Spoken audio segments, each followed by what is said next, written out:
नमस्कार मेरे प्यारे भाई और बहनों, स्वागत है आपका आपके अपने सबसे भरोसेमंद और number one channel Pensio live update पर।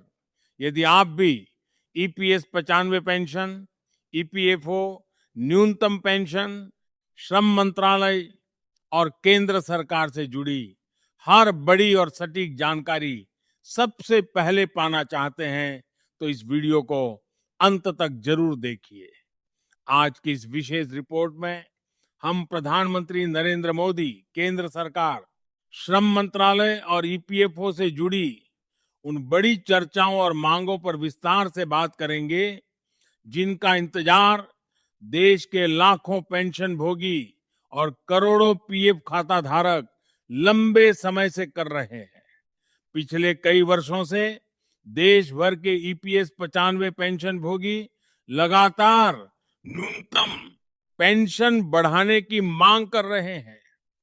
उनका कहना है कि वर्तमान में मिलने वाली न्यूनतम पेंशन आज की बढ़ती महंगाई में सम्मानजनक जीवन जीने के लिए पर्याप्त नहीं है। इसी कारण विभिन्न कर्मचारी संगठन, पेंशन भोगी संगठन और यूनियन समय समय पर सरकार के सामने अपनी मांगे रखते रहे हैं। अब एक बार फिर यह मुद्दा चर्चा में है और लाखों लोगों की नजरें केंद्र सरकार के अगले फैसले पर टिकी हुई है। प्रधानमंत्री नरेंद्र मोदी के नेतृत्व में पिछले कुछ वर्षों में डिजिटल सेवाओं को तेजी से बढ़ावा दिया गया है। ईपीएफओ की सेवाओं को भी लगातार ऑनलाइन और आसान बनाने की दिशा में कई सुधार किए गए हैं।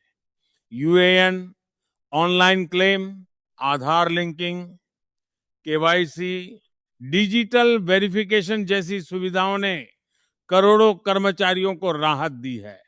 अब सबसे बड़ी चर्चा इस बात को लेकर है कि भविष्य में ईपीएफओ की सेवाओं को और अधिक आधुनिक बनाया जाए, ताकि कर्मचारियों को अपने ही पैसे के लिए बार बार कार्यालयों के चक्कर न लगाने पड़े।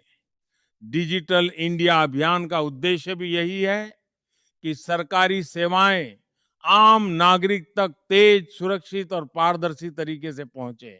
इसी के साथ देश भर में न्यूनतम पेंशन बढ़ाने की मांग भी लगातार तेज हो रही है।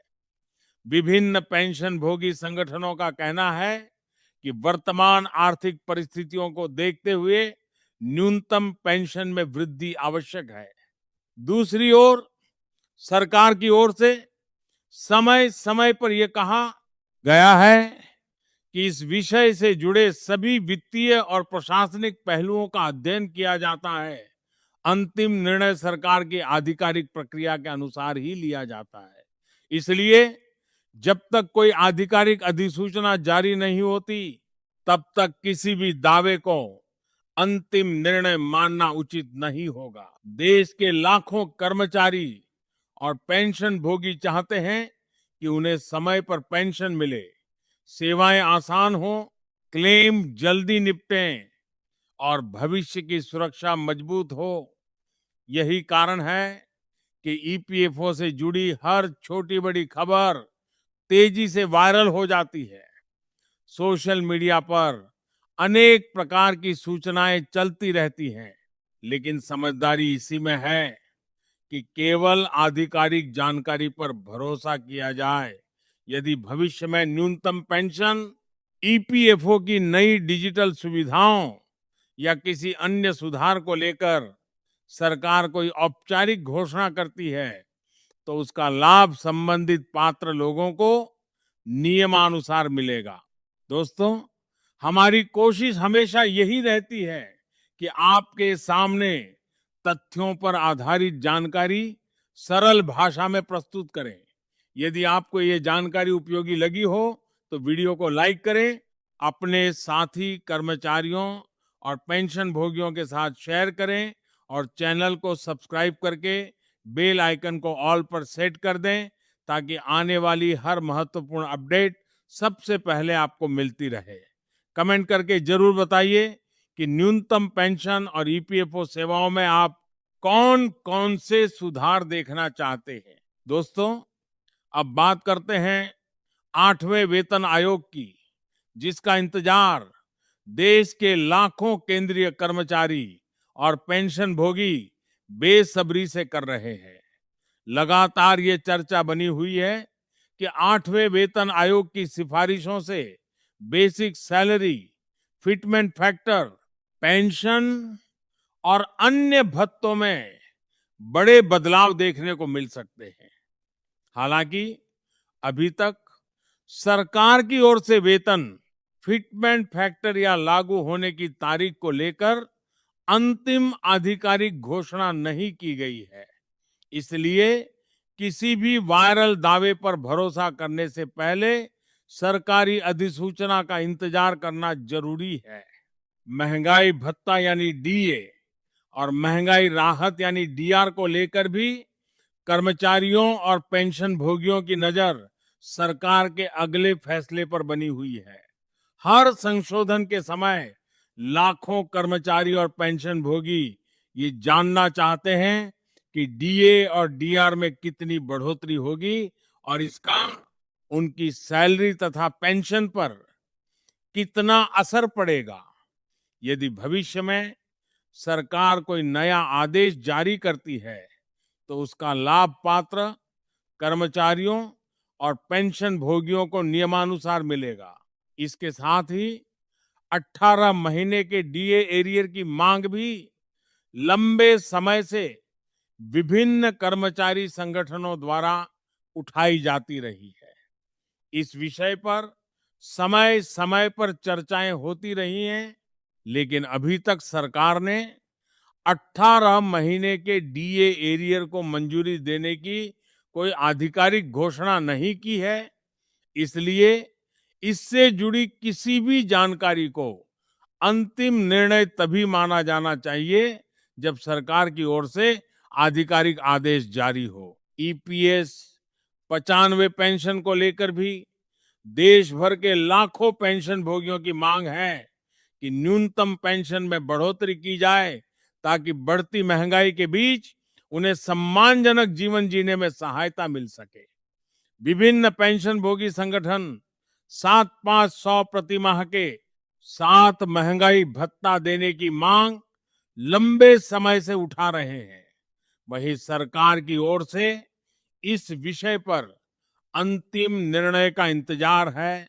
जब भी कोई आधिकारिक फैसला लिया जाएगा, दोस्तों, अब नजर डालते हैं उन बड़ी मांगों पर जिन पर देश के लाखों केंद्रीय कर्मचारी, पेंशन भोगी और ईपीएफओ सदस्य लगातार सरकार से निर्णय लेने की अपील कर रहे हैं। 8वें वेतन आयोग के गठन के बाद सबसे ज्यादा चर्चा फिटमेंट फैक्टर, न्यूनतम वेतन, पेंशन संशोधन और विभिन्न भत्तों को लेकर हो रही है। कर्मचारी संगठनों का मानना है कि बढ़ती महंगाई को देखते हुए कर्मचारियों की आय में उचित सुधार किया जाना चाहिए।